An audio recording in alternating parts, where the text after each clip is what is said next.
देखो, शास्त्रों में माता पिता की बड़ी महिमा है। आप लोगों को एक बात बताऊं, पंढरपुर महाराष्ट्र सब कई लोग गए होंगे दर्शन करने।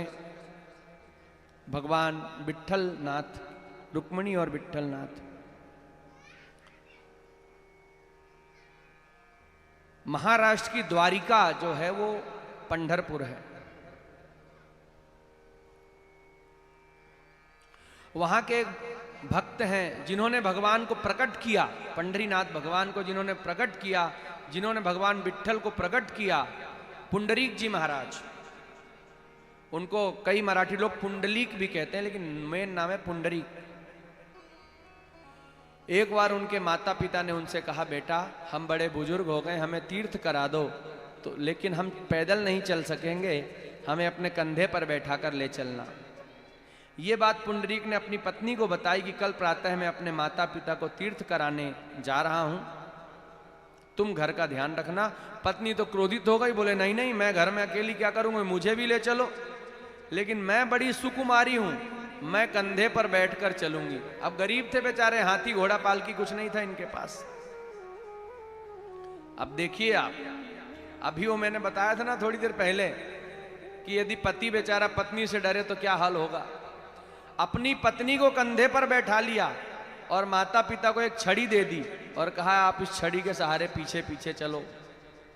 अब लेकिन माता पिता तो बुजुर्ग थे बेचारे, किलोमीटर 2 किलोमीटर चले, थक गए। बोले बेटा पुंडरीक, हम तो तीर्थ करने नहीं जा पाएंगे, तुम अपनी पत्नी को ही तीर्थ करा लो।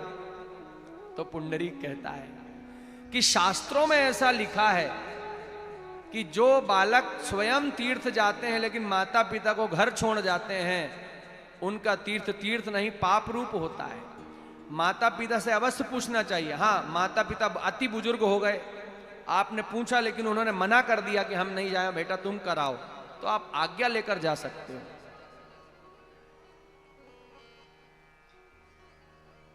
इसलिए पिताजी माताजी मैं आपको अवश्य तीर्थ कराऊंगा। उसने क्या किया, एक चादर में उन दोनों को बैठा लिया, चादर को कंधे पर टंगा लिया। अब 2-2 का वजन, एक कंधे पर, एक कंधे पर पत्नी, और सर पर वो पोटली सामान की। पुंडरीक जी लेकिन बड़े हृष्ट पुष्ट थे, लेकिन जिस तरफ उन्होंने अपने माता पिता को चादर में बैठा रखा था, वो चादर जमीन में कई बार रगड़ लग जाती थी, माता पिता को कष्ट होता था, क्योंकि झुक झुक के पुंडरीक को चलना पड़ता था। जैसे तैसे काशी पहुंचे। कहां पहुंचे? क्योंकि माता पिता ने कहा था काशी और प्रयागराज, बस ये 2 ही तीर्थ करा दो, बाकी हमें और कहीं जाने की इच्छा। काशी गए, गंगा जी में स्नान किया, भगवान विश्वनाथ के दर्शन किए। फिर इसी प्रकार कहां गए? प्रयागराज। प्रयागराज में भी गंगा जी में स्नान आदि किया और शाम का समय हो चला था। पहले के लोग क्या करते थे, यात्री जहां शाम हो जाए वहीं रुक जाए, अगले दिन फिर निकलते थे, पैदल पैदल जाना है। तो रात्रि में एक घर में उन्होंने विश्राम किया। पहले के लोग अतिथियों के लिए, तीर्थ यात्रियों के लिए कमरा बनवा के रखते थे। विश्राम किया। बड़े ध्यान से सुनिएगा कथा, कलयुग की बात बता रहा हूं मैं, कोई सतयुग त्रेता द्वापर की नहीं।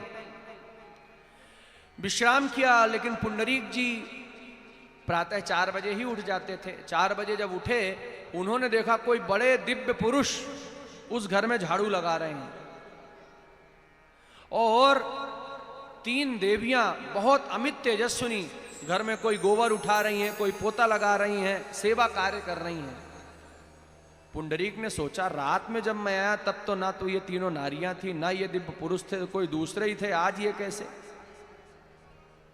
उन्होंने कहा आप कौन हैं, बड़े दिव्य लगते हैं। तो जो पुरुष थे उन्होंने कहा, हे पुंडरीक, मैं स्वयं तीर्थराज प्रयाग हूं और ये 3 देवियां जो इस घर में सेवा कर रही हैं, गंगा, यमुना और सरस्वती हैं। ये जो जिसके यहां तुम रुके हो, ये व्यक्ति अपने माता पिता का परम भक्त है और माता पिता की भक्ति के कारण इसका घर इतना पवित्र हो गया कि हम भी इनके यहां सेवा करने आते हैं और अपने आप को पवित्र करते हैं। ध्यान रखना, गंगा जी में जब पापी व्यक्ति स्नान करते हैं तो उनका जल दूषित हो जाता है, लेकिन जैसे ही भगवान का भक्त स्नान करता है फिर से वो पवित्र हो जाता है। ये भगवान ने उनको आशीर्वाद दिया था। तो भगवान के भक्तों के संग से तीर्थ भी पवित्र हो जाते हैं। इसी कारण तो हम लोग कहते हैं ना, कभी कोई संत आए तो क्या कहते हैं, आपके चरण हमारे घर में पड़े तो हमारा घर पवित्र, क्योंकि संत जो हैं चलते फिरते तीर्थ हैं। तो क्या कहा तीर्थराज प्रयाग ने कि इनके पुण्य इतने बढ़ गए हैं कि हम भी इनके घर में सेवा करने आते, हम अपने आप को पवित्र करते हैं।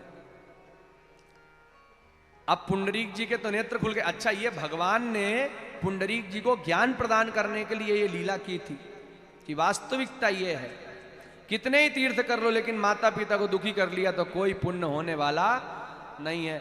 अब प्रातः भी तीर्थराज में स्नान किया पुंडरीक जी ने और अपनी पत्नी से कहा, देखो देवी, मैं तुमको कंधे में बैठाकर घर से लाया, लेकिन अब मैं अपने माता पिता को कंधे में बैठाकर ले जाऊंगा, क्योंकि मैंने एक तरफ ही अपने माता पिता को लटका लिया था तो बेचारे घसीटते घसीटते यहाँ तक आए। अब मैं एक तरफ अपने पिताजी को, एक तरफ अपनी माताजी को लटका करके ले चलूंगा कांवड़ बनाकर, और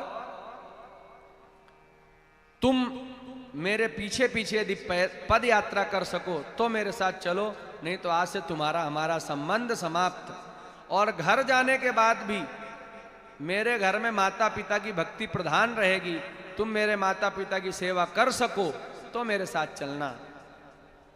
अब उनकी पत्नी ने कहा, स्वामी मैं आपको छोड़कर नहीं रह सकती, मैं अवश्य आपके माता पिता की सेवा कार्य में आपका साथ दूंगी, आपकी धर्म पत्नी बनकर रहूंगी।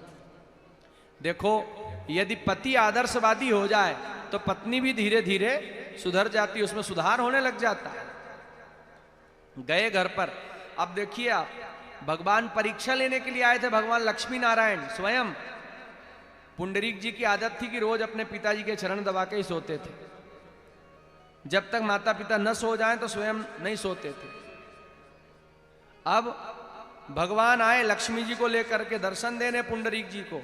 पुंडरीक जी पिताजी के चरण दबा रहे थे, भगवान की तरफ देखा और जिस ईंट में बैठे थे वो ईंट फेंक दी आसन के रूप में।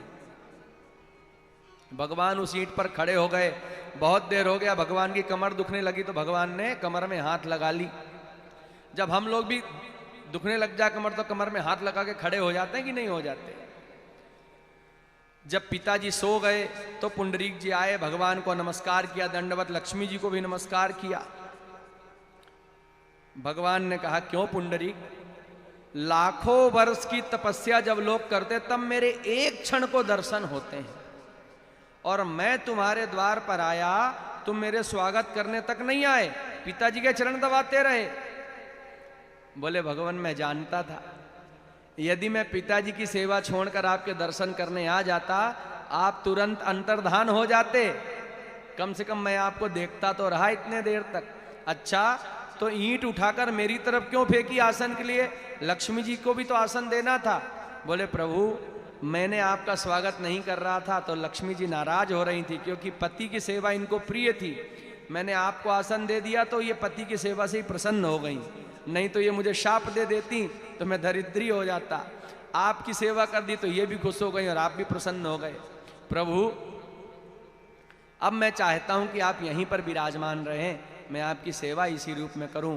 भगवान ने वो विग्रह वहीं पर छोड़ दिया, और आज भी भगवान पंडरीनाथ जी, भगवान विट्ठल ईंट के ऊपर ही खड़े हैं, कमर पर हाथ रख करके आप लोग जाएं तो दर्शन करिएगा। भगवान साक्षात स्वरूप में वहां विराजमान है।